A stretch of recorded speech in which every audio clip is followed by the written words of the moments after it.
Hello everyone, I am Aspect. I believe I have Worster here with me. And I'm going to be running Pokemon Sword. Get Urshifu. Now, it's not like a normal any % run. We don't use Fly or the bike at all. So we have to use different methods of getting around quickly. So I'm going to get us in straight away because we have a 2.5 minute cutscene at the start of the game.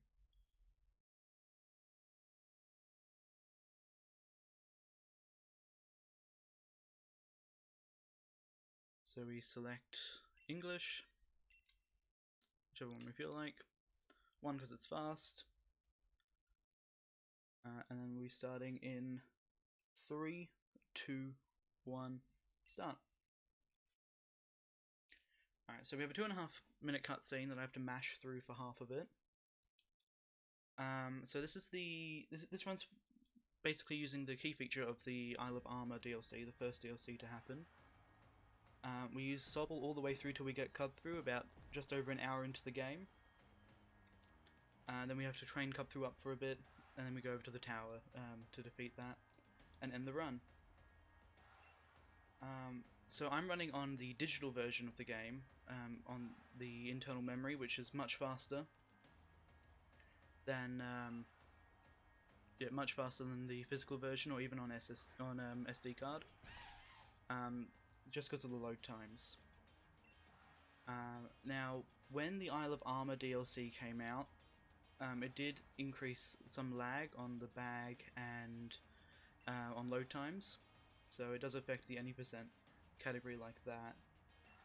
But when the Frozen Tundra coming out, or the Crown Tundra DLC coming out, it doesn't affect us at all. We get 2 extra text boxes and that's it. But the any % route has been changed pretty dramatically by it. So right here we're going to see Champion Leon. This is the first time we're seeing him. It's going to be one of the last times we're seeing him. We don't see him much at all through this run, after about the 25-minute mark. We also don't fight any gym leaders. All we fight is our rival Hop twice, and we fight Clara, the other rival from the Isle of Armor. Shield has a small difference in that they fight Avery instead, a psychic trainer. We fight Clara, the poison trainer. So there'll be some differences there that you'll see me go through, primarily getting some berries to avoid poison. Just here we're seeing the Dynamax phenomenon, which is unique to the Galar region and Gen 8. In that it makes Pokemon go big. We use it once in the run, the only time that we can use it, because we are underleveled at that point. Just here we're being introduced to Hop, our rival. We only fight him twice in this run, as opposed to the any % 8 times. Alright, so in just a second I'll set my settings, just after this small cutscene. I do have to mash through. We're going to turn cinematics off, but that doesn't remove cutscenes, it just removes the cinematic cutscenes. Which doesn't save us a whole lot of time on this run, but it does on any %. Saves us a couple of animations.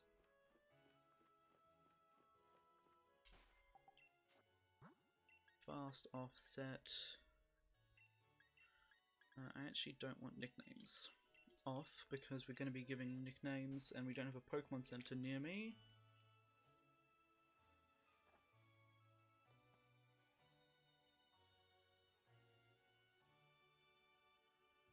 Alright. So, nicknames don't actually save any time in this game like they do in previous gens. Previous gens you can nickname your Pokemon and character one letter to try and save time, because of the text speed. But in Gen 8 and on the Switch, it doesn't matter. Text scrolls by so fast, it doesn't matter. So we're going to come back to this gate in a few minutes. To go into the Slumbering Weald. But for now, we're going to go hop to his house and just talk to his mum. The start of this game is very slow. It's a very repetitive 9.5 minutes to reset.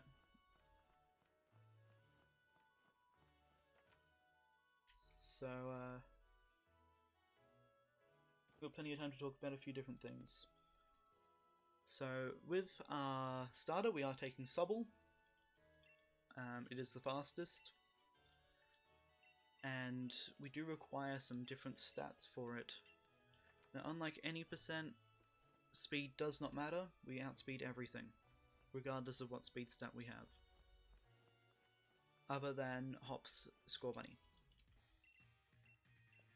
So another difference that they made between this and the earlier gens is that your rival actually takes the Pokemon that's weak to you, rather than the Pokemon that's strong against you. Which I believe they started doing around sort of Gen 7, Gen 6. And that means that it makes it slightly faster than if they had taken the stronger Pokemon, and a little bit safer.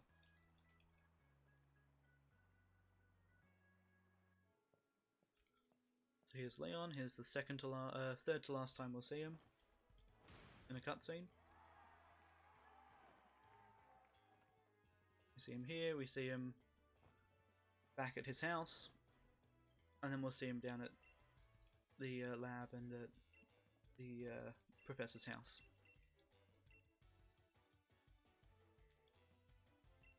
Normally you sort of follow him, Sonia, and hop around the game.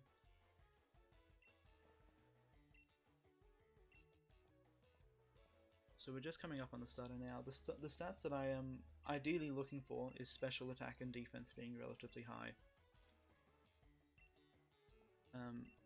On the Switch we can't manipulate, or on the 3DS and Switch, for the 3DS games, so Gen 6, 7 and 8, we cannot actually manipulate for stats. The RNGs, well, we don't know what the RNG proceeds off, unlike earlier gens. So it is a lot of resets. Sometimes. Depends on your luck. So here we just skipped a cutscene. We're going to grab Sobble. And I believe the Sobble nickname was I. Any other game would be saving time.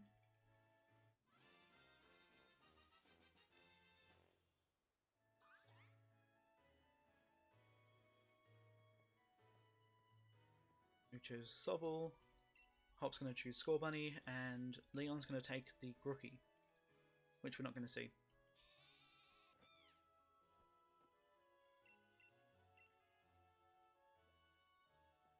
Yeah, so we get to see all these cutscenes, but the cutscene skip option is just to avoid the cinematic style.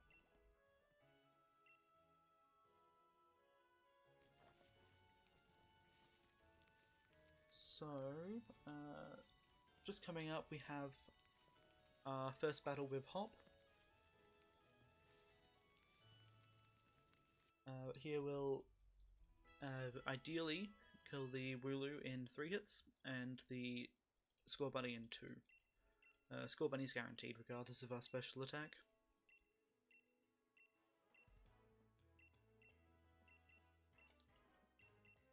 Hopefully we have a runnable one.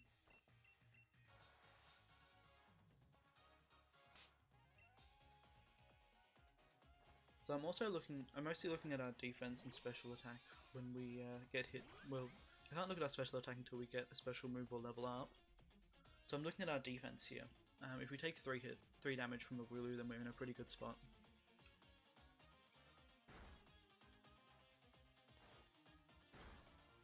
Yep, 3 damage, pretty good. Our attack's neutral as well. Not that it helps. If our attack was negative, then we would damn. I'll finish this fight and then I'll switch over to my backup save, which has a runnable one. But unfortunately that special attack is just a little too low.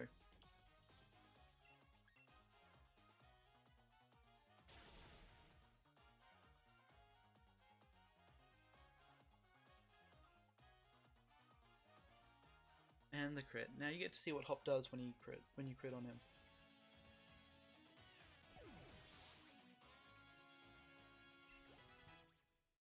He talks, which is quite annoying. That crit actually helped. Regardless, it saved about 2 seconds. So after this cutscene, I'll just switch over to my backup save.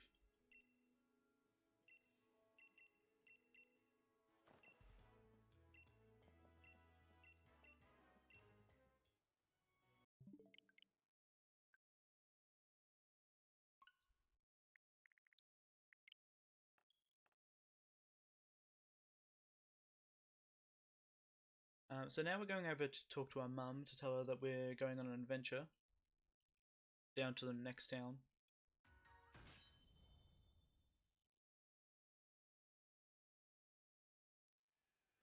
And so, just before that, we've got to go into the Slumbering Weald to save a Wooloo. In here, there are 3 scripted encounters that we need to go through. We just run from all of them. Rookedy can have a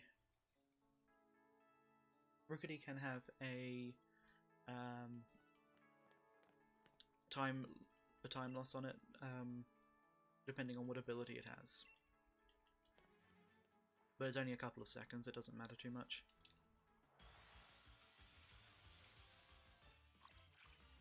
So just gonna put my stats in to my calc.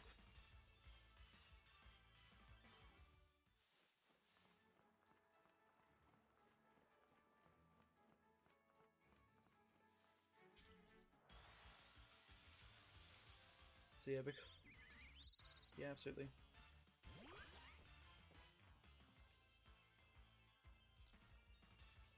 Wow, yeah.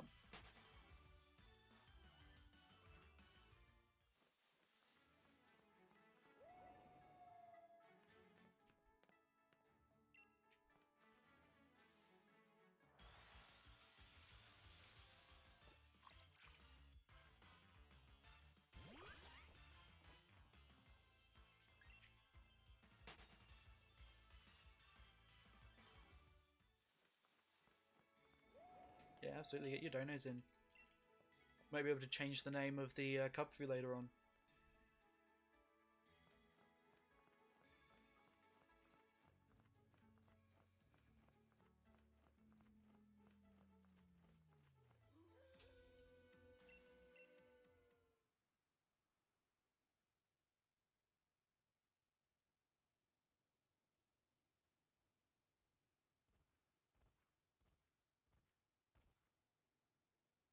So here we see the box legendary. We get to see it once, and then we don't see it again. Even in any percent, you see it one more time.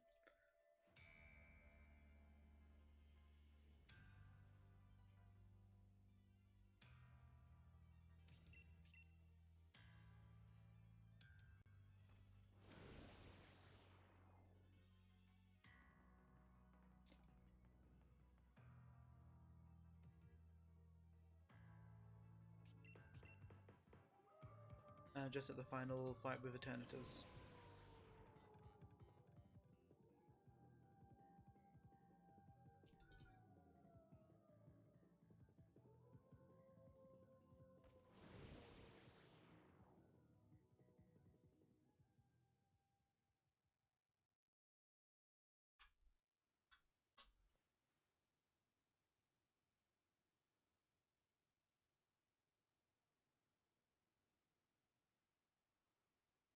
Alright, so we're going to leave the Slumbering Weald, go and talk to our mum quickly, and then head down to Route 1. Now, on Route 1,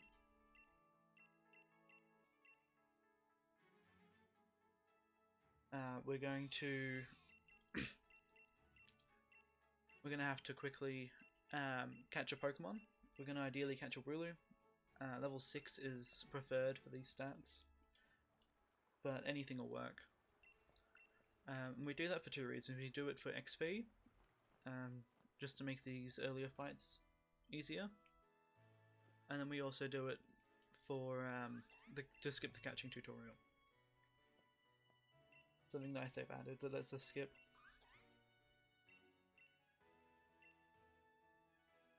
So Mum just gave us Pokeballs.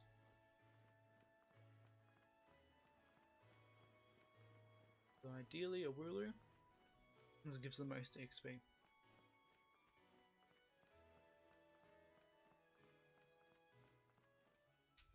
Then we head over to the Pokemon Center.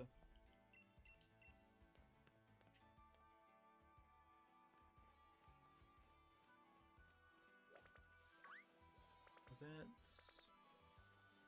There we go.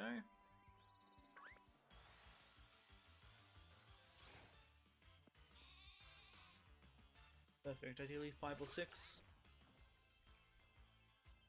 6. Perfect. I don't have to go my way to get extra EXP.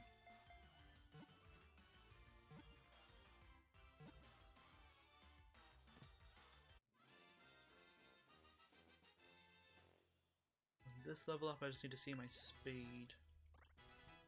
16. Perfect. No, we don't want to give Wooloo a name.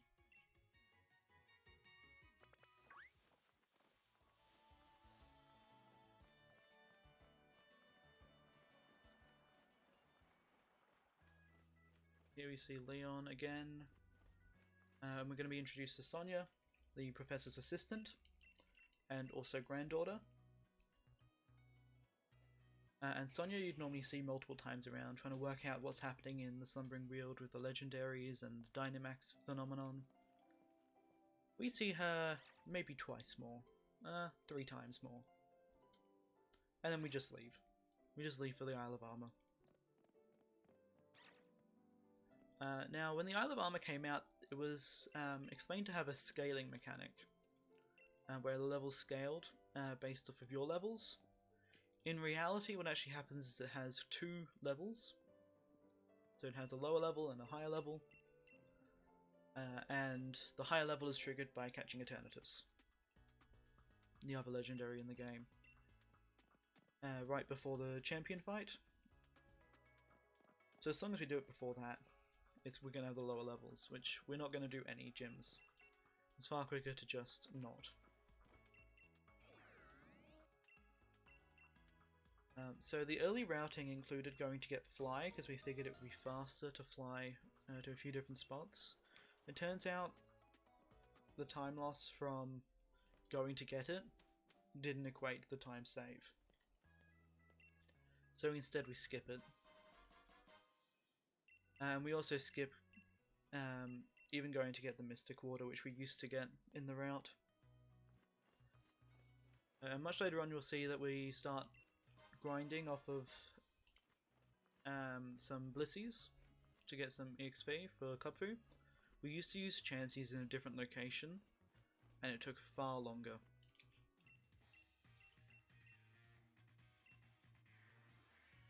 So the route's been through a few different phases. Here we're going to say, of course not, this is not the first time we've been into a Pokemon Center, because if we say that it is, he explains the Pokemon Center to us, costing us about 20 seconds. Then we're just going to deposit Wooloo because we don't need it anymore. It did its job, gave us XP.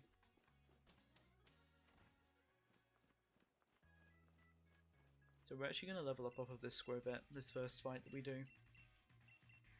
Because we got a level 6 Wooloo. If we got a level 5, we would level up off the first Pokemon of the second battle, a Blipbug.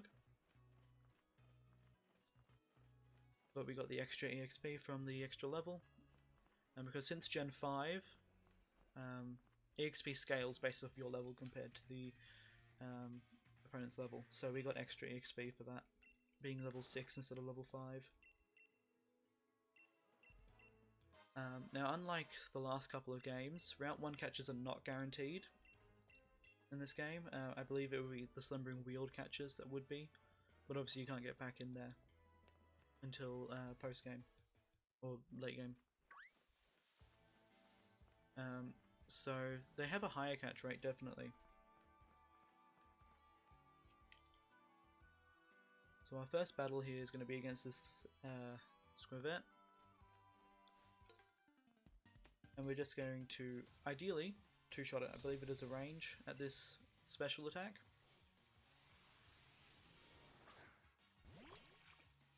So we'll see we'll see how it goes.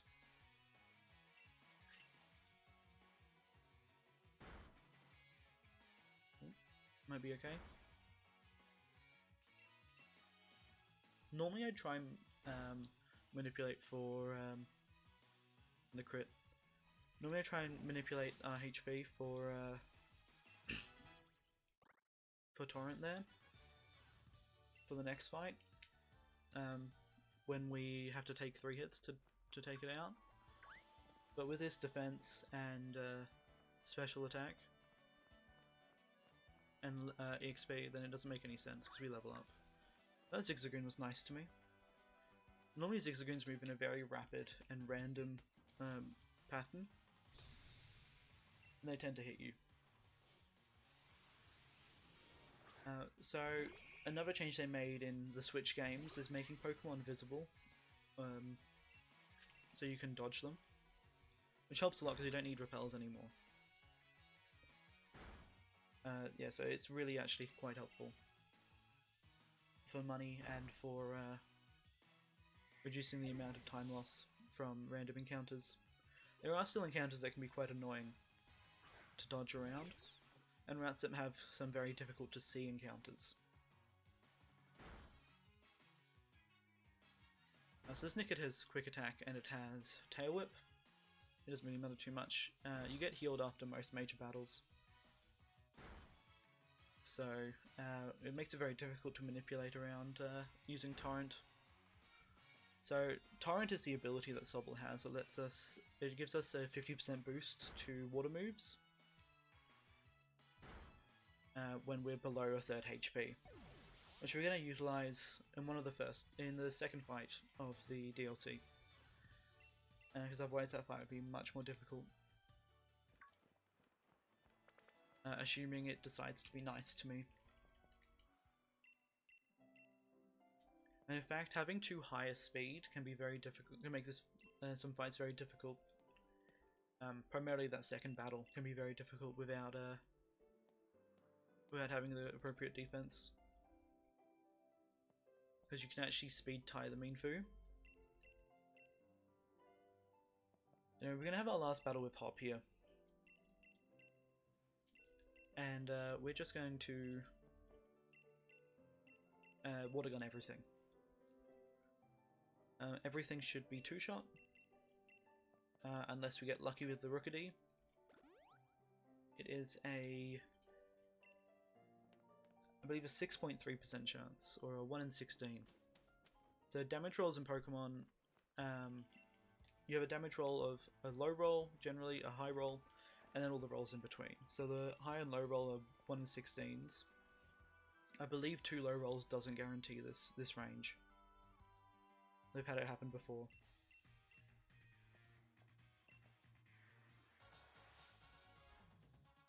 And so we will be using a lot of Death Warps through this, because we need to be able to get around fast. And they're the fastest way to get around without flying. So Hop likes to talk a lot, which is great, but it doesn't matter too much because we don't see him much. He'll comment anytime you use a super effective move, and anytime that you use, or that you get a crit. And so in the newer gens, crits are in fact 1 in 24 now. So they have a reduced chance of occurring, along with status effects occurring, like full paralysis. If you're paralyzed already, that's a 1 in 3 now. I believe Yeah, they're the main ones. Confusion is 1 and 3 now as well. But we won't see Confusion. Oh, I hope we don't see Confusion. There is one fight that we can get confused on. And we avoid the paralysis. That does occur. So you would have seen at the start that I had my time and date set. I set that specifically so that we roll over to the next day by the time I get to the wild area. And that just manipulates what Pokeballs the what trader is selling. So on the first day they have heal balls, on the second day they have quick balls, which we ideally want one to guarantee the Slowpoke catch later on.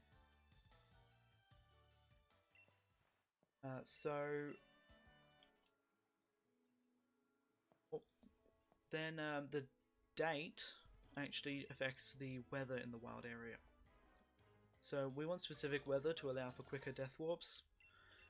That's the main reason. So by having this weather, we have the starting area that you go into in the wild area be thunderstorms, which guarantees a main electric spawn, which can kill you very quickly. And then it has the area around Motorstoke being guaranteed as an intense sun area, which has a Mudstale, which can kill you very quickly as well. So they're the main reasons that we set the time and date. That's the only thing we can manipulate in the game, really, in terms of randomness. And they're on set patterns. So it's not really randomness that we're manipulating for. The date also guarantees rain through the Isle of Armor, which makes taking out some Pokemon there much easier.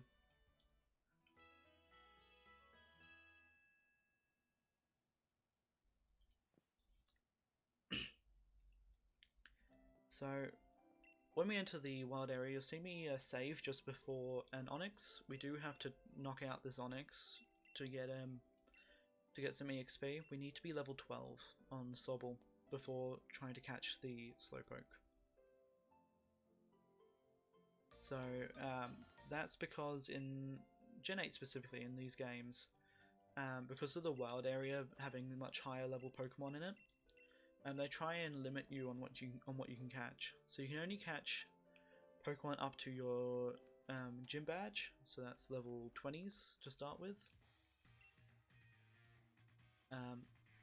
And if you try and catch a Pokemon that's higher level than your main Pokemon, your Pokemon you've got out at the moment, it has, we believe, a 10%. It's 10% of the catch rate. So even with a Quick Ball, Slowpoke isn't guaranteed at level 10.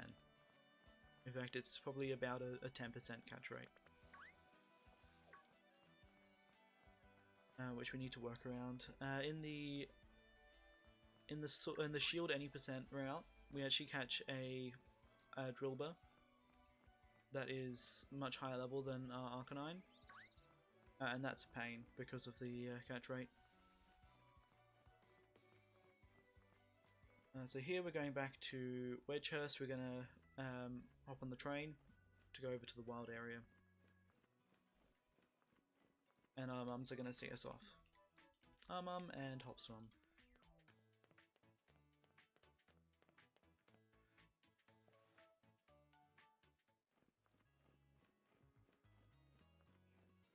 Alright.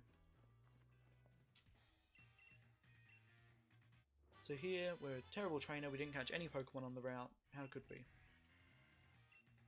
And he gives us a TM and moves on. Obviously we don't catch any more Pokemon, because that is slow.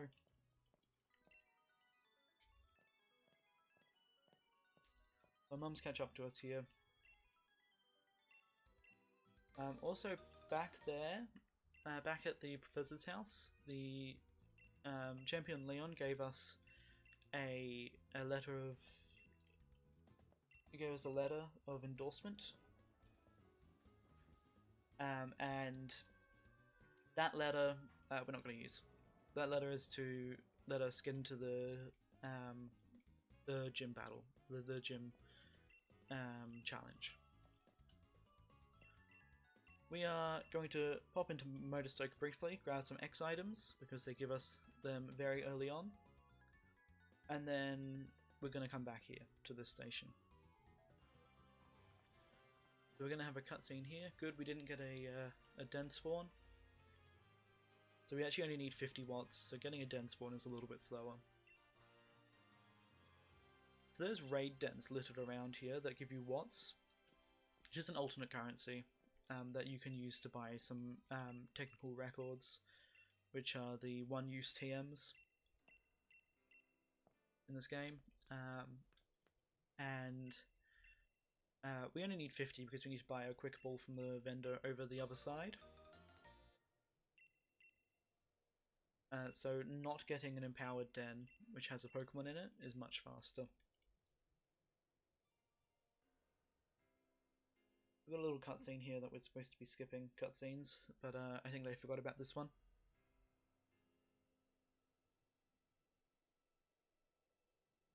So we're gonna head over to the left here, get a note, walk a little bit closer, and save. So this Onix has 4 moves. It has Rock Slide, which if it hits, it knocks us out in 1 hit. It has Dragon Breath, which should take 2 hits with our special defense. And it has Curse. And then it has Screech. Oh, that's a bad roll. Dragon Breath, that should be fine. Yep, it actually knocked us into Torrent, which guarantees this hit. And also makes the Death Warp slightly faster afterwards. Here we teach Water Pulse on our 4th slot. We'll be using that mostly until we get another TR, another move in the wild area of the Isle of Armor. I'm going to grab this den here.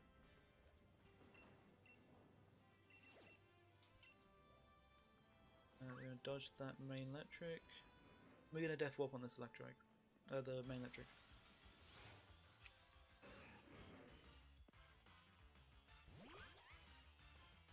So here it doesn't matter what we do. It'll knock us out in any move. And it decides to use the one that could miss. I've had Quick Attack a few times when I'm on full health and it doesn't do much. So generally it doesn't knock us out because we need good defense.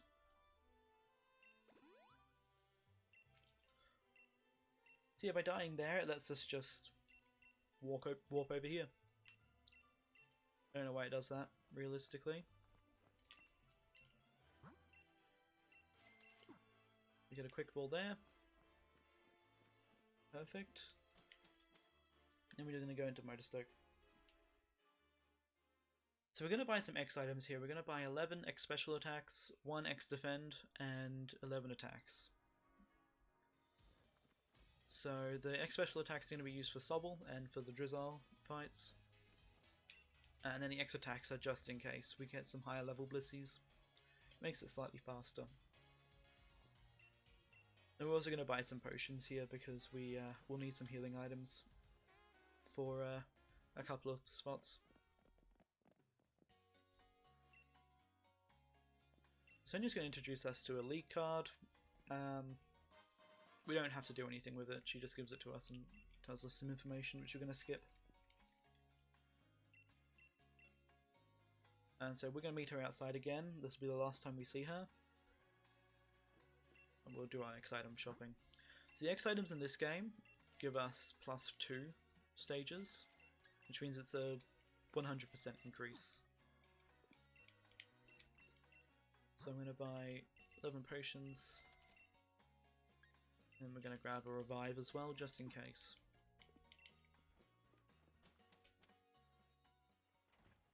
We could get very bad luck.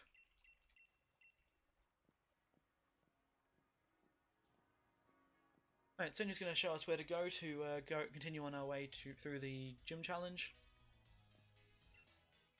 She's going to be like, head this way. There's an elevator there.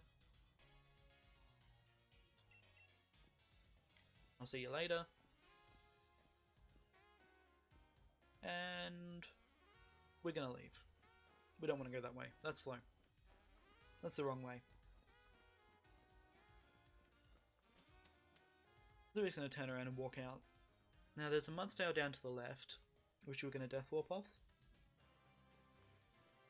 Makes it real easy. So the Mudsdale can kill us with 3 different moves. It also has counter, which is slow. And if we hit it, then it gets stamina if it counters as well, which is a slow ability it has.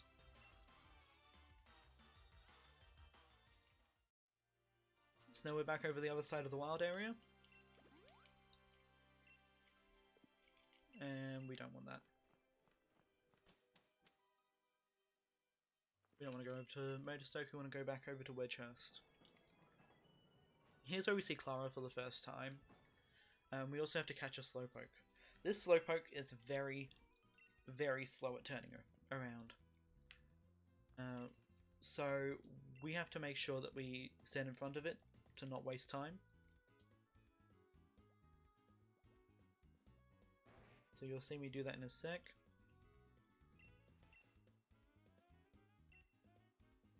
We have to catch this Slowpoke. Turned a little bit. So yeah, we have to catch this Slowpoke. We just defeat it. It just stays there. And the railway guy is like, can you catch it? It's in the way. The quick ball's guaranteed.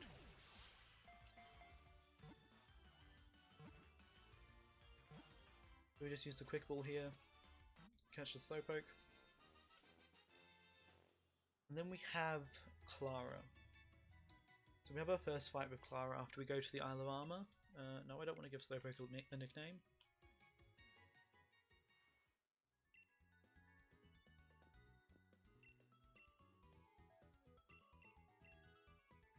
Alright. So we're going to go over and talk to the train station employee. Head over to the Isle of Armor.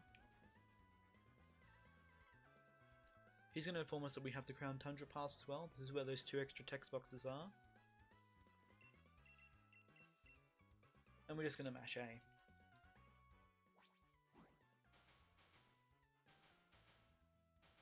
Alright, so on the Isle of Armor, our main method of moving around is going to be Death Warps and walking. So after pretty much every trial that we have to do, we're going to Death Warp afterwards. The Shield version has a couple of quicker Death Warps, just because of how the fights go with Avery. He does use the stronger Pokemon. So ours are going to be slightly slower because we're not going to be low enough health.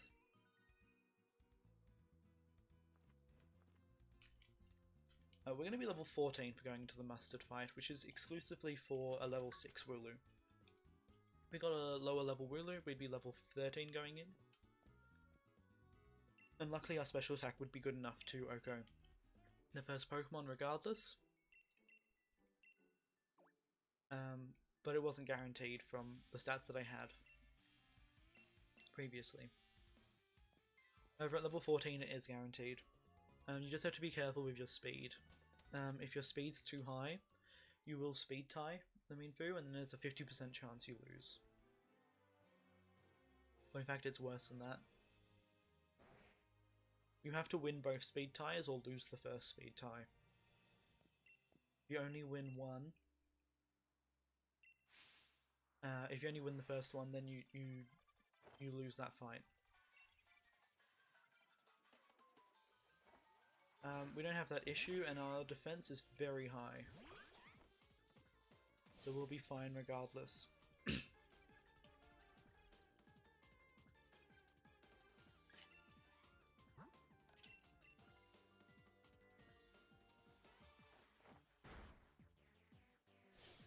here we're going to set up 2x special attacks, just purely to avoid some talking from Clara.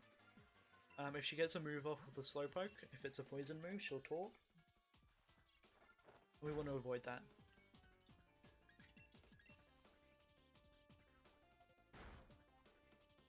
And then after this fight, we head over to the dojo that she tells us not to go to. She's going to be very adamant that we don't go to the dojo.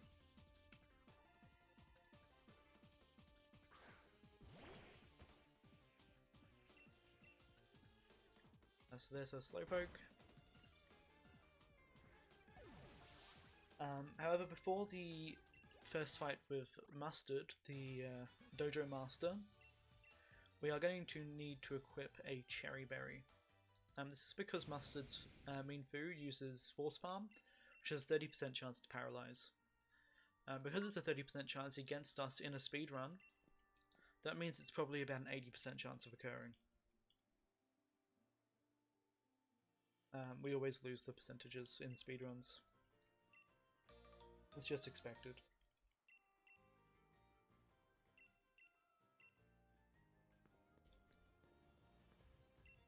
So just here I'm going to do the Cherry Berry.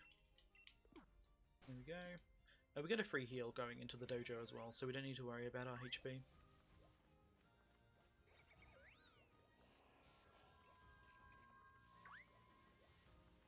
So Abras control you a little bit. They can decide to just teleport in your way. It just depends on their RNG. Here we're going to meet the Diglett Man. He has decided that he wanted to catch 151 Diglets, Alolan Diglets. I don't know why. But he caught 151 Alolan Diglets and then let them out, and they're hidden around the Isle of Armor now. That has no impact on our run.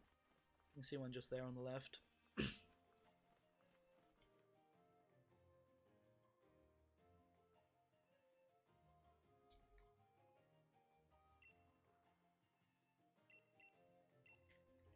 So here we're going to be introduced to Honey. Honey is the wife of the Dojo Master Mustard. And just after this we're going to be given an item by their son called the EXP Charm. Now this is going to increase our EXP gains by 50% on any battle that we do, which makes the Cubfu grind significantly easier.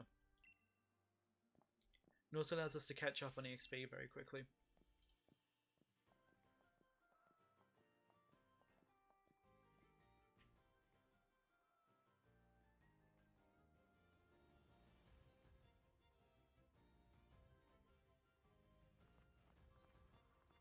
Alright, so we're just heading into the dojo now.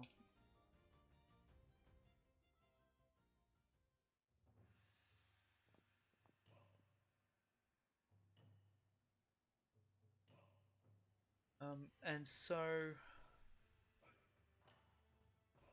I currently have the second time on the leaderboards for this.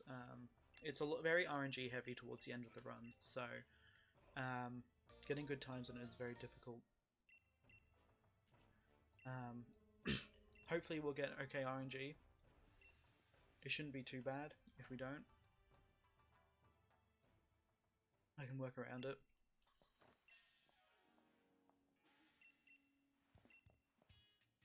Yeah, this is going to be one of the more difficult fights. Just because he doesn't really have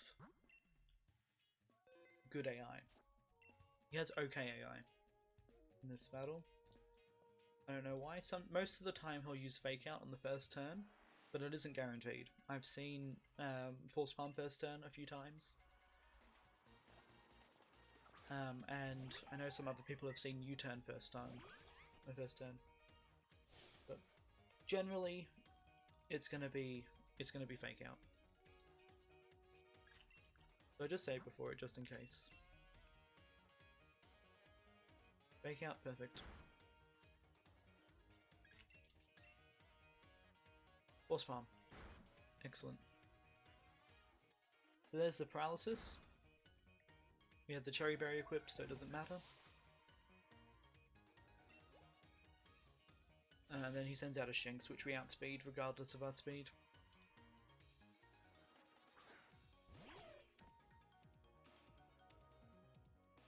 So now the first trial for this for the dojo.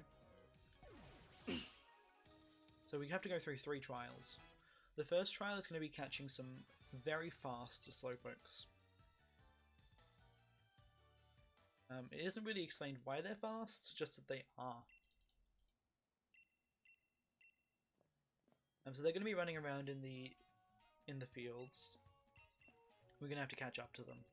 Before that, I'm going to have to buy some berries. I need to buy some pecha berries for poison. And then I'm also going to pick up some chesto berries for sleep. Because the slowpokes have yawn. Ideally I don't have to use them, but we are going to be using a very inaccurate move. Well, 80 accuracy, or 85 accuracy.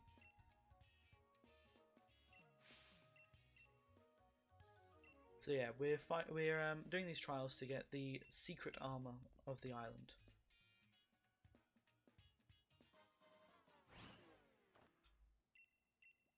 So the very fast slowpokes have just stolen Clara's uniform. And now we have to go and get it back. Because apparently no one else can work out how to catch up to these slowpokes.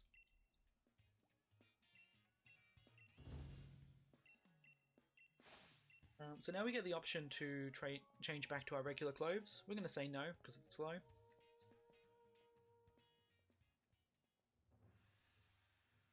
So we're going to say no, we're going to head out, buy the berries, then head over to the first slowpoke.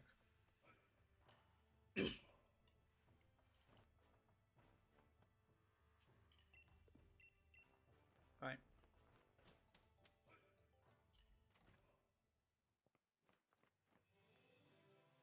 Just see a quick cutscene.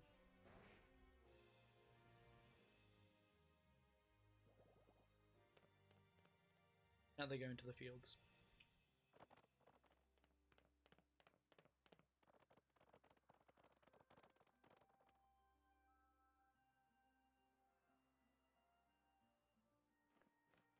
We're going to head over to this lady here.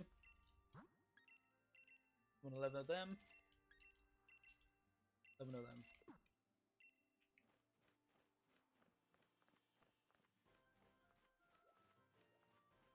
So this lady here would actually upgrade your bike if you happen to have it with you, but we don't have a bike yet. She can't do that. Now the wild spawns in this area can, depending on what they are, control you very hard. So if Buffalant spawns, it runs very fast directly at you. And there's no way to dodge it on foot. On bike there is. So we just picked up Muddy Water there. It's a very inaccurate move. It's 85 accuracy, 90 power. It's just a worse version of Surf. But it is very useful.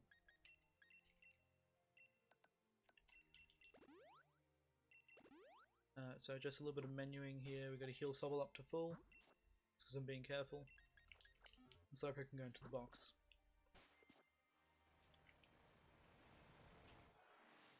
This is the first Slowpoke.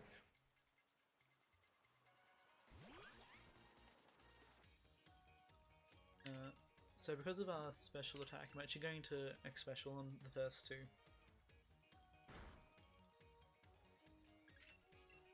Just to make it slightly more reliable. Good. It hit. So with an X-Special attack, that is guaranteed to kill. We've got Clara's jacket back. We're actually going to skip over the second one. And go to the third one second. It's just a little bit faster. No Buffalant spawns, that's good.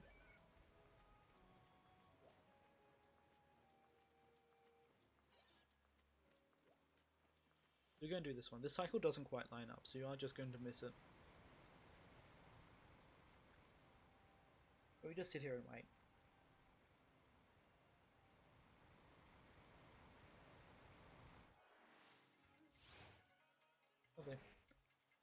It's just slightly quicker to do the second one third, because that way you're right next to a good Pokemon to Death Warp.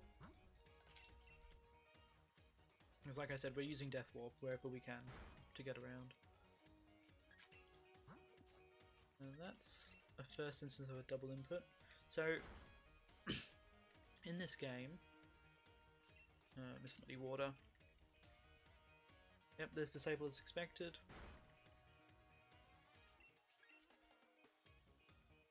So in this game, you can actually do what's called a double input, which lets you input once on the D-pad and then once on one of the analog sticks, just shortly after each other, and it inputs two of the same input, or if you do the same direction, it inputs two of the same input at the same time, pretty much.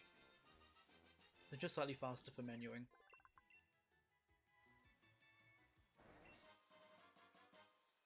So we got her T and shorts. What's left is this last one. Now this cycle doesn't quite line up either, generally. Assuming Malamar doesn't want to troll me.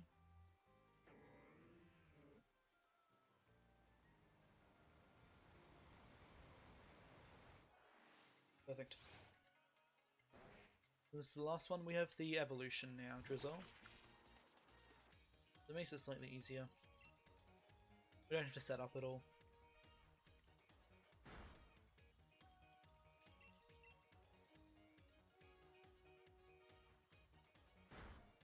That's lucky. I meant to Water Pulse. You can disable there, which means it's dangerous to use the same move twice. We got the dojo, rest of her dojo uniform, and then we Death Warp on Malamar. Malamar has a good chance to kill you on the first turn. It does have Swagger as well, which doesn't help. There you go, Swagger. Apparently dodged it. It has Contrary as well, which means we can Growl.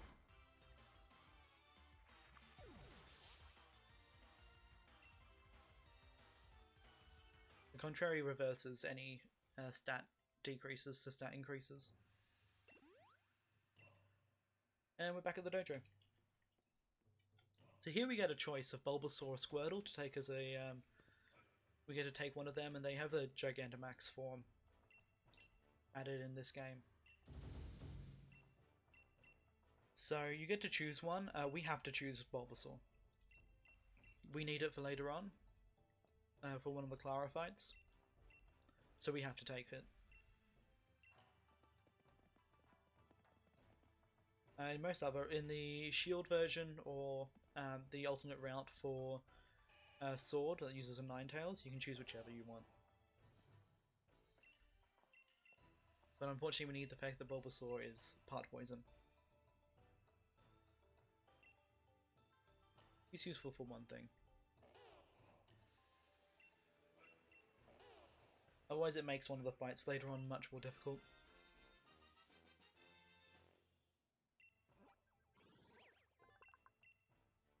Nope, Bulbasaur does not get a nickname.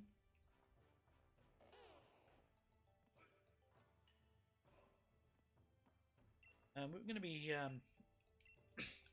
we're going to get the option of learning some tutor moves here. We don't need any of them. And we're being asked to go and get some max mushrooms, which they use for a soup. Now that max soup, if humans drink it, it doesn't do anything. But if Pokemon drink it, then they get the ability to Gigantamax if it's a Pokemon that can Gigantamax.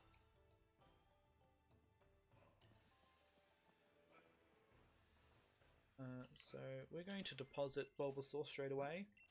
We don't need it gaining any levels.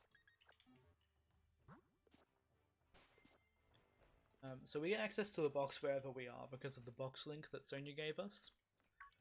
So it does mean that we can't box deposit to heal our Pokemon, but it does mean we can move around what Pokemon we have for Death Warps and that sort of stuff.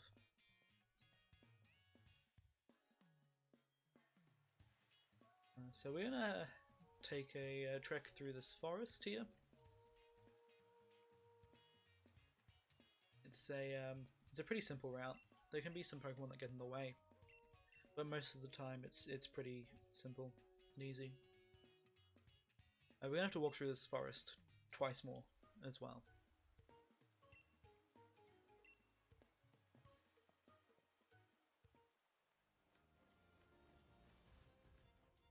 So originally we went down the left because we thought it was faster. Turns out this way is actually faster.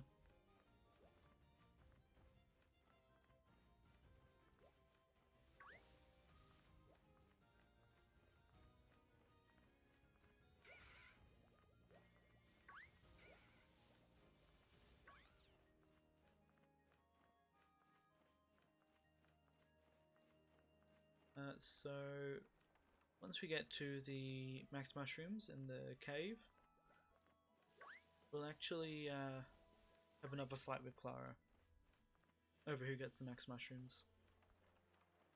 Makes it very easy.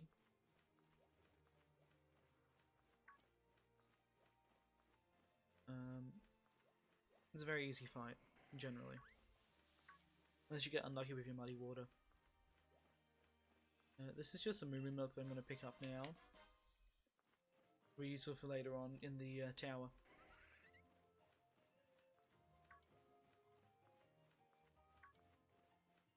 So that's Digging Pa. We used to talk to him just to set a fly point back when we got fly. We don't get fly now, so there's no point to talk to him. It made this track slightly quicker, but not quick enough to reasonably get fly.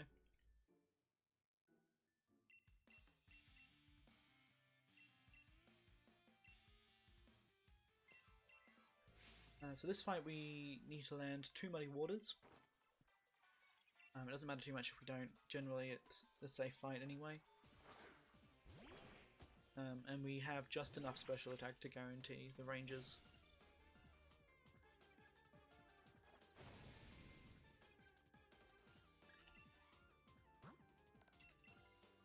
So we set up 1x special attack and then muddy water. No confusion, good. Actually landed at first try this time.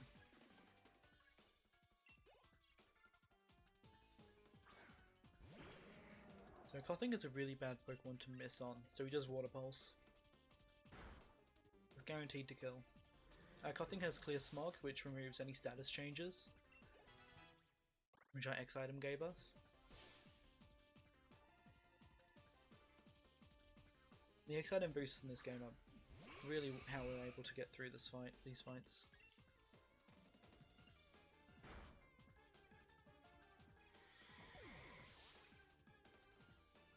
That is second fight of Clara. We do not want Tearful Look.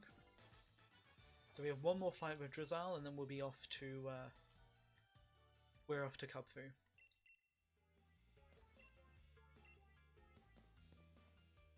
Got a few things that I need to do now. I need to make sure that I switch out from Drizzle because I have too much HP to Death Warp.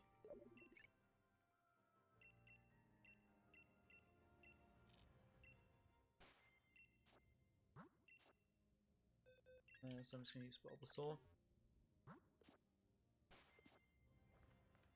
What do I have? Sentry works.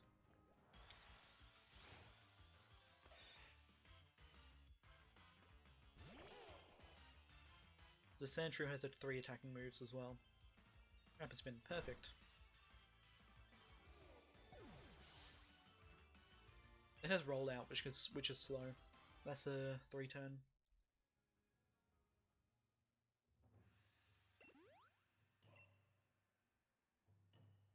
So now we get to see the max soup. However, we are the first people to get. We're the first person to get max mushrooms back, but they're not going to be used. We're going to get to keep them, which helps a lot because the max mushrooms act as an Omni boost. They give a +1 boost to your stats, to every single stat. So that's very useful in one fight you're going to see in just a sec, against the Clara, and then our last fight against Mustard. They're going to allow us to survive some hits. And also hit just hard enough to knock out.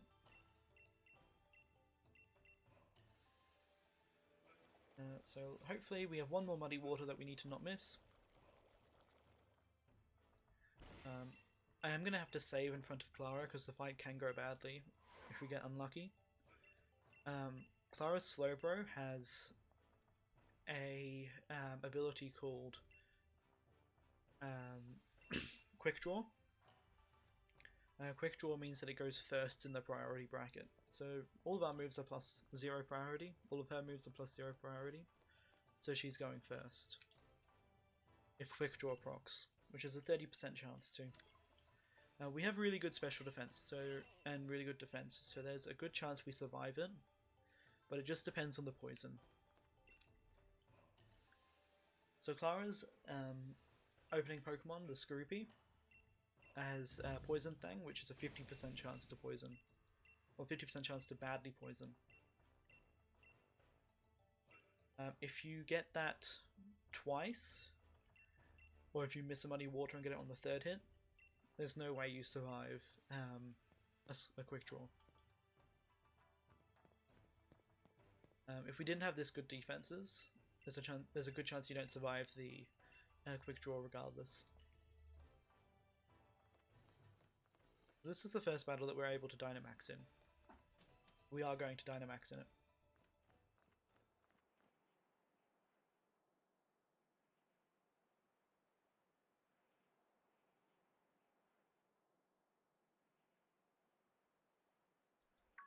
Clara's going to run up to us.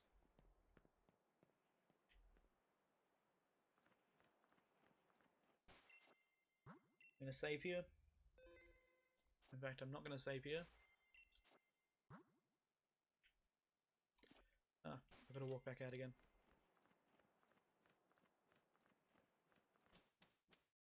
I didn't bring Drizzle back in.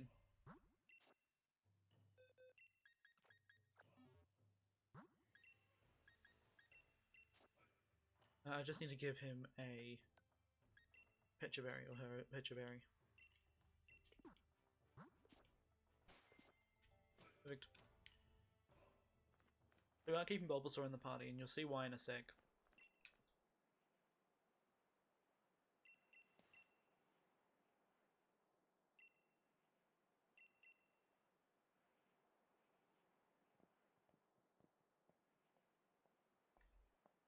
Okay.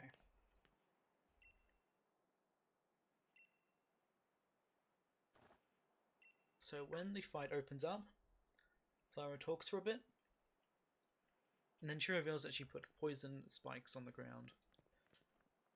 Bulbasaur removes them. That is the only reason we take Bulbasaur. He then dies, or faints, and we never get to see him again.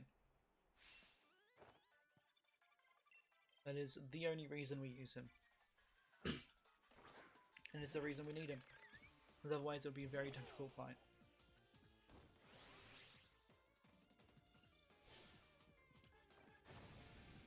So apparently Clara's going to settle this fair and square by putting toxic spikes on the core. Don't know how fair that is. That's fine. Bulbasaur gets knocked out straight away.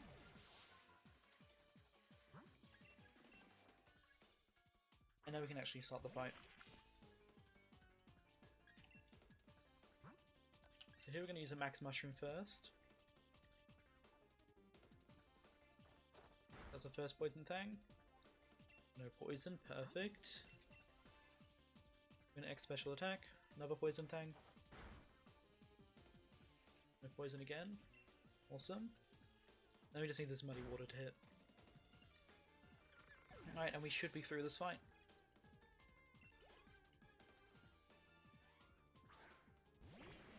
So here we're going to have to Dynamax. Just because it's not safe to set up anymore on anything. If we could avoid Dynamaxing we would, because it is a very slow animation. At least about 20-30 seconds all up. There's no way around it for this fight.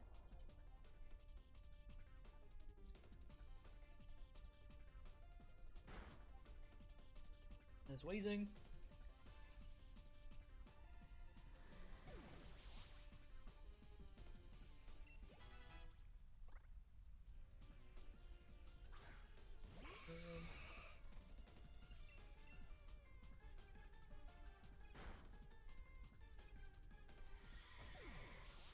Right.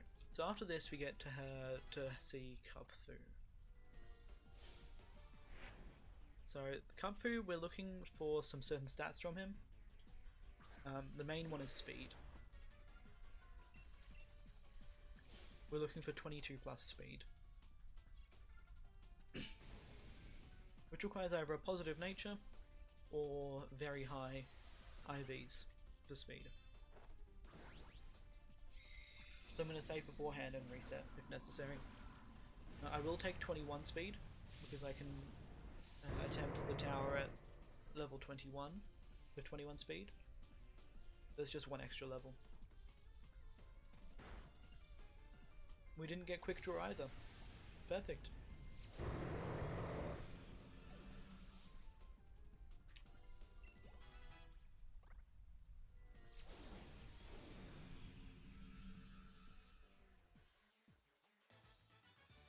Awesome. And that is Clara done. We don't have to worry about Clara anymore. And we get the secret armor, which happens to be Kubfu. So after we get a runnable Kubfu, I'm going to have to change the date. This is to change the weather just outside. And by changing the weather, we change it to a fog, which causes Blissies to spawn. It's a 2% spawn, and we need a minimum of 2 of them. If we get high levels, if we get low levels, we'll need more. 3 is generally the most you need. If I only get 2 and I need another one, what I'll do is I'll head through the rest of the grinding section first, which involves a lot of walking. And if we get a chancey on the way, that should be sufficient.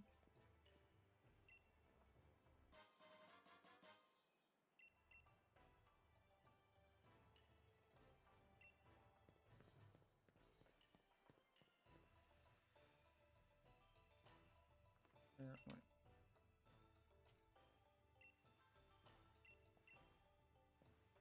Here is Kubfu.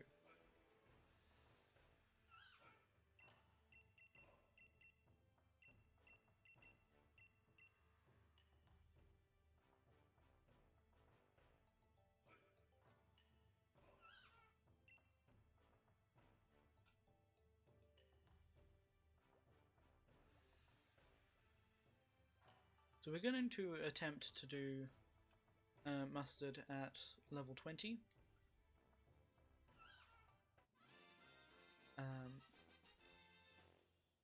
That is the normal level you can do it. If you have better speed. So the Kubfu name is Fast Bear, I believe.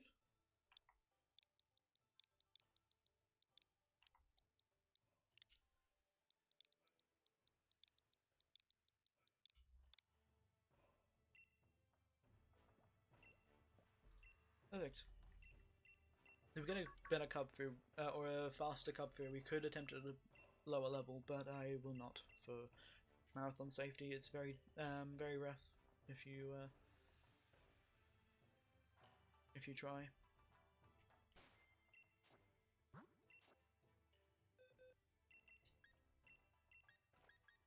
We get rid of those 2. Wow. Okay. So Kubfu is a legendary, which means that it gets 3 perfect IVs because the game likes to give that to legendaries. It has a perfect speed stat with a positive nature.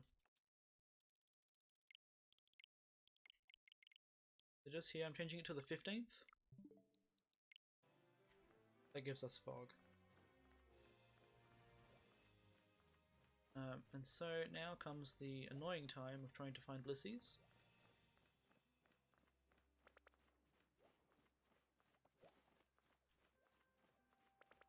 None here. We don't just have to run around in with these patches trying to find Blissies. That'd be a great time for donations or anything you need to say, Wester.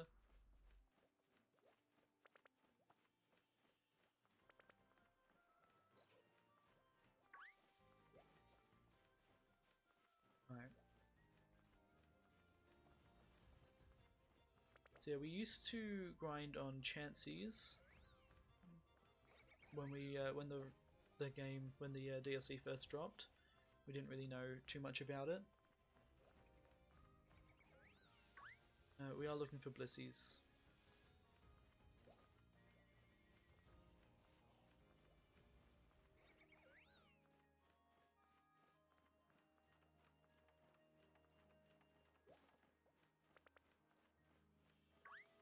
There we go, our first one. It's faster than normal.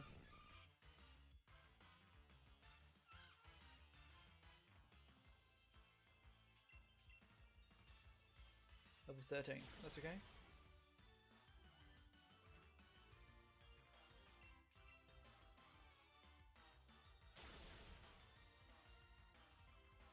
Alright. So, I have a paste bin here that tells me what levels I need. For level 13, I need a level 13 or 14 also, so I can just do it with 2 if I get lucky.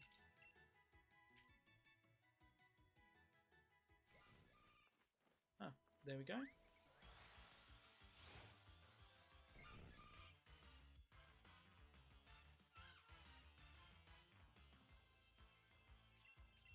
Level 13, perfect.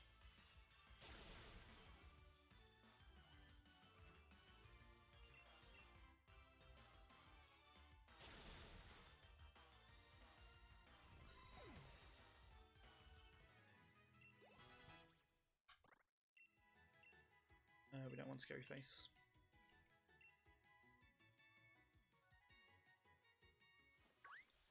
Right, that's the grinding done.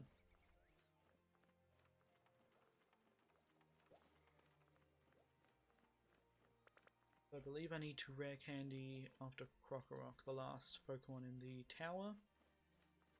Yep. So now you go and see 3 different viewing points. So there's only 3 available to us, the other one requires the water bike.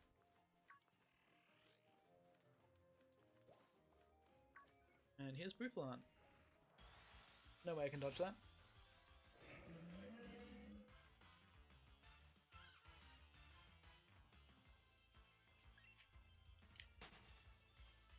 Kind of unfortunate.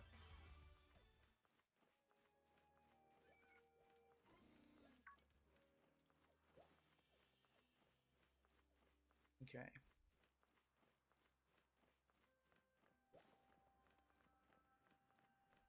Here's the first one, it's a cave. We're showing him a cave. We show him a cave, we show him a hill, and we show him a desert. And that increases friendship.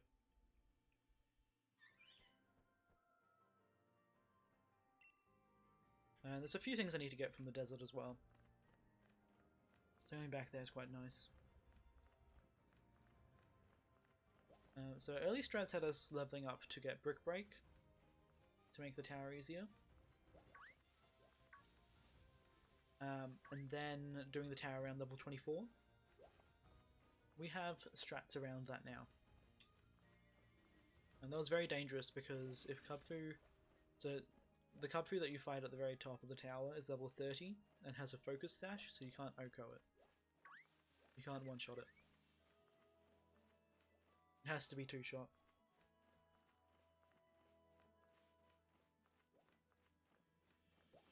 So once again we're going to run around the faster way.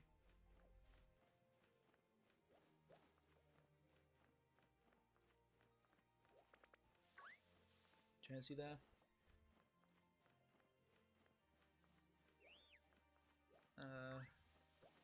That's okay spawns. So we're going to go to the top of a hill now, top of a cliff.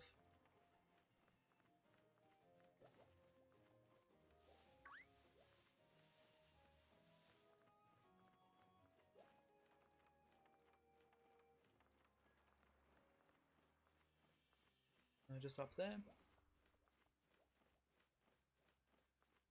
And gonna show him it. Show him the lovely scenery in the middle of the night.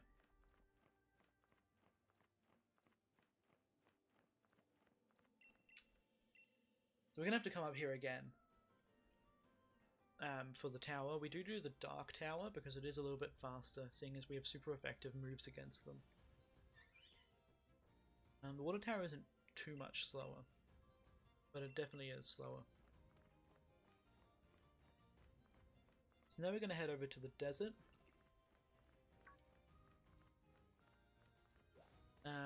And show him the desert. Then we need to pick up the Rocky Helm and Reversal. Now, the reason we get Rocky Helm is just to break the Focus Sash.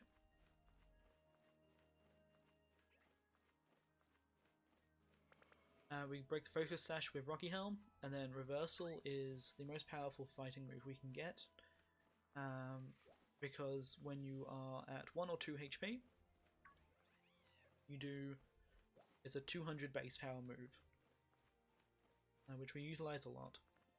Along with the fact that Kubfu learns Endure, and starts with Endure, it means we can set that up very easily. Also, after picking up the max mushrooms, random mushrooms will spawn, like that one. So now we're going to show him a desert. A foggy desert. Not a whole lot you can see.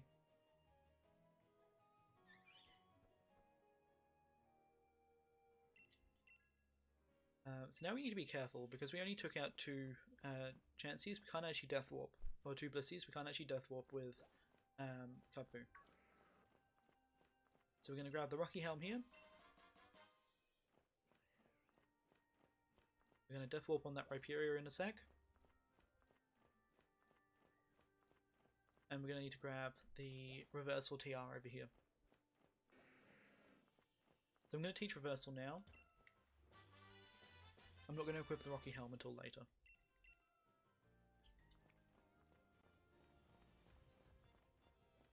I'm just going to head back over to the Rhyperia.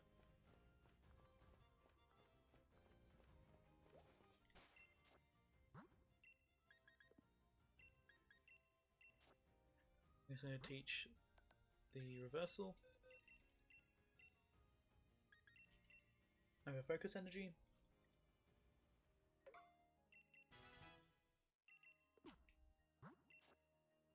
Then I need to switch it over. Yeah, we use a couple of the convenient TRs that are lying on the ground. We use Muddy Water for Sobble, or on the Sobble or Drizzle. And then we use Reversal on Kubfu. It lets us go in at a slightly lower level.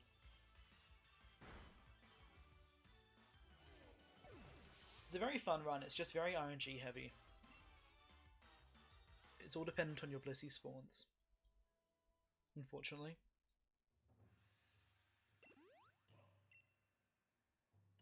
Here we switch back to Kubfu.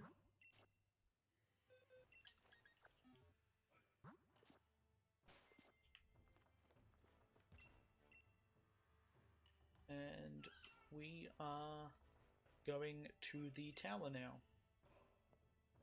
So we're going to go back to the Tower of Darkness, the Dark Tower.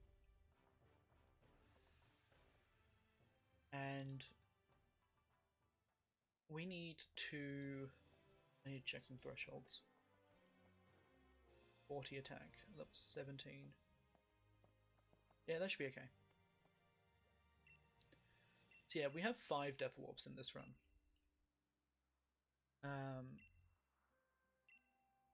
That's the fastest way to get around other than flying. We don't have flying, so the Death Warps help a lot.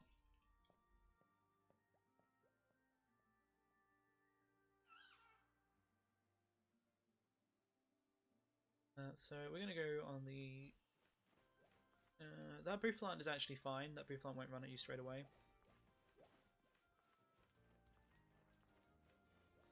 All the wild encounters, all the static strong encounters like those ones, there's a tutor there. all the static strong encounters, they have a animation before running after you. So one of the RNG factors on how much time you lose with Kubfu is dependent on whether it decides to think before each fight because it's friendly with you. It can also use the power of friendship to survive a hit sometimes. I'm not quite sure when that was added in, but I know it was in Let's Go as well. And basically, because you're friends with it, it doesn't die. Basically, if it takes one hit to knock out, it sometimes decides to not die. X and Y, okay. I've had it happen before once.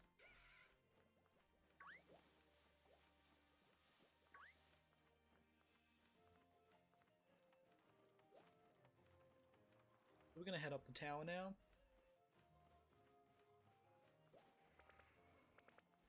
And we have 4 fights before we fight the Kubfu, the final fight.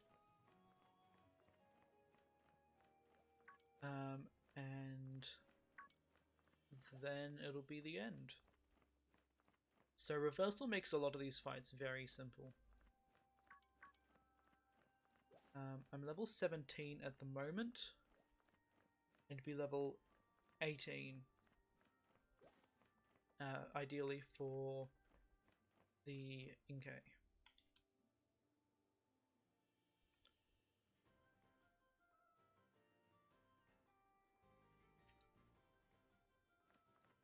So I actually outspeed the Zorua here because of my speed. Very surprising, actually. Also, based on the speed, I could run this one at a lower level, entering the tower. But the other stats weren't good enough. So the attack and defense weren't good enough.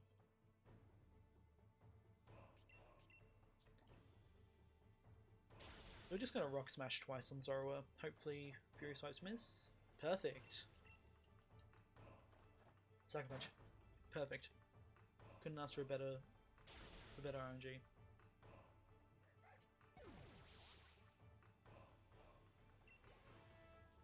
So we're going to level up after Scraggy, which is a little bit unfortunate because it means I have to spend an extra turn on Inkay. But it does mean that I get the Oko range on Inkay.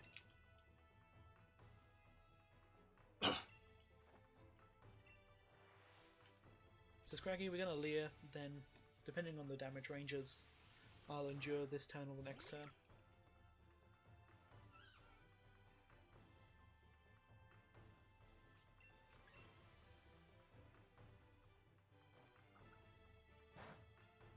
Yep, I'll endure this turn, because we need the 200 power reversal.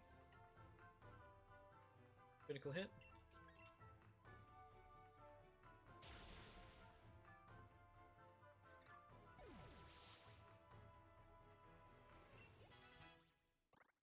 .42 attack. So this isn't actually guaranteed, this reversal range on Inkay. I'm going to save before it.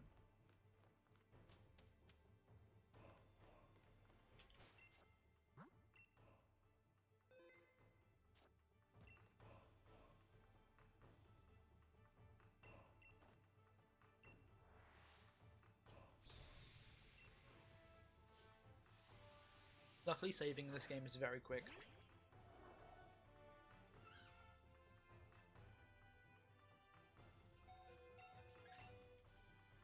I'm going to have to endure here. No, you don't have to be the Elite Four to do the tower.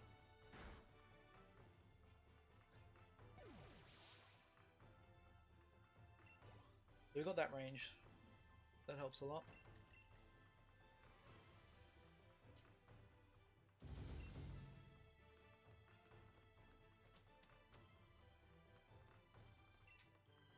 Alright.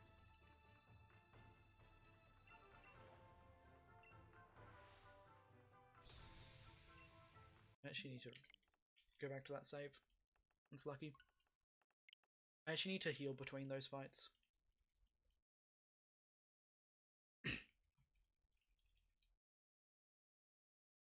Unfortunately.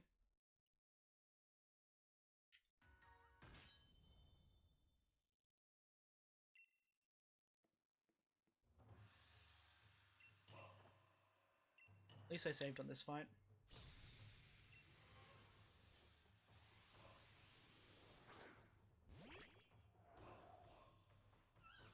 Couldn't be world record anyway.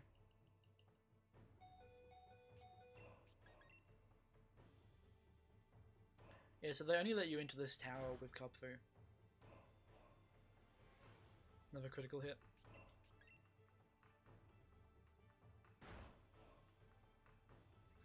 It's a very favourable range, but still a range, so I wanted to save. Something you can actually do is you can release Kubfu, and then into the tower with whatever you want. It's a separate category.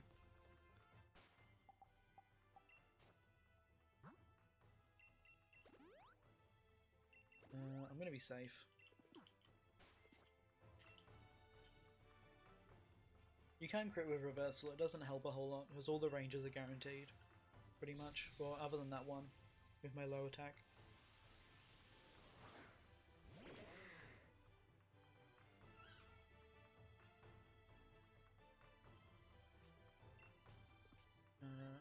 What am I doing? That's not what I wanted to do, that's fine. We'll waste a turn. Yep, that's fine. Perfect.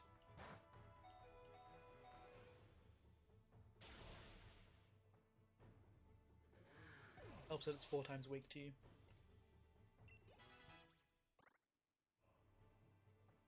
.29 defense.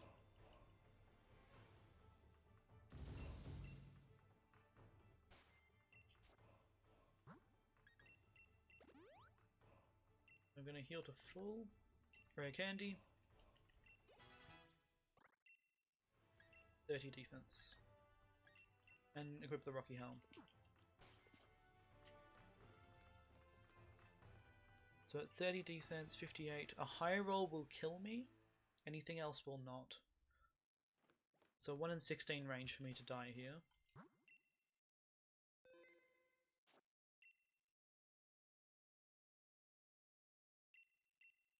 Isn't it Dark Ground, which make it 4 times?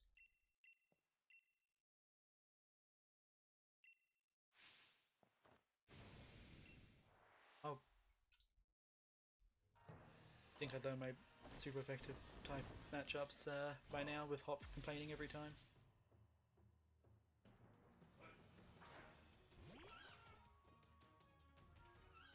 Yeah, Ground is not weak to fighting, yeah. So the only reason we need the Rocky Helm here is to break the Focus Sash.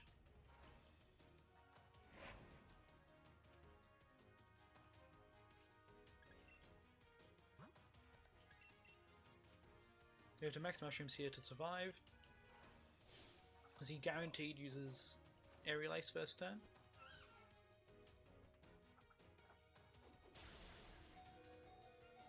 That's fine. I'm gonna endure. He should Brick Break here. Perfect.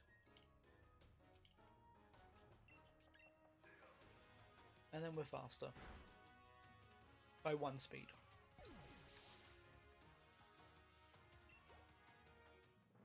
And that is Mustard. So we're coming up to time. It'll be the first black screen after Mustard stops talking, after the Urshifu evolution.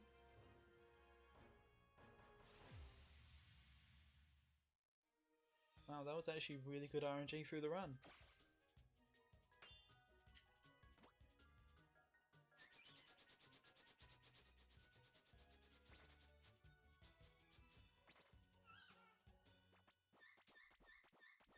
Don't know why I'm mashing through that cutscene. So here we're going to show Cub through a scroll. and it's going to make Kubfu evolve.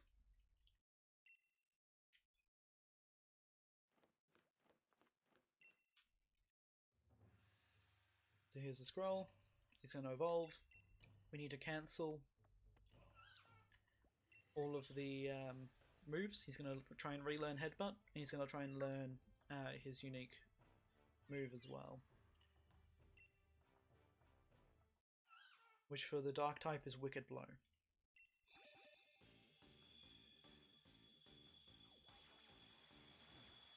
Yeah, everything is faster when you do it without Urshifu. So if you can actually just get rid of Urshifu, you can just release it, or get rid of Kubfu, and then everyone just doesn't talk to you, but it does let you complete the tower.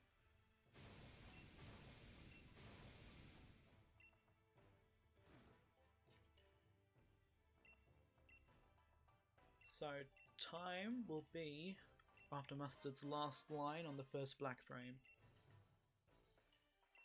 He's going to turn around and talk here.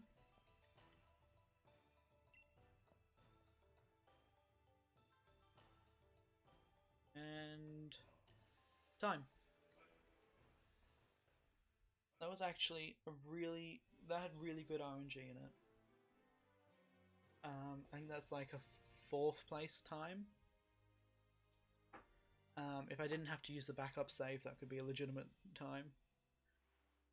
I want to say thank you to ASM for letting me run in this marathon. I still need to donate myself. I'm going to be donating for every death that I had. So with the death warps, there's going to be a few. And I would just like to say another shout out to the Pokemon speedrunning community. We've all been split off into our sort of gen groups or our device groups. So the Switch speedrunning community is a really cool and really nice place. We're all willing to help you out if you ever want to get started on any of the Switch runs. So you can find the Discord on the leaderboards at speedrun.com. And yeah, thanks for having me. Good luck to all the rest of the runners.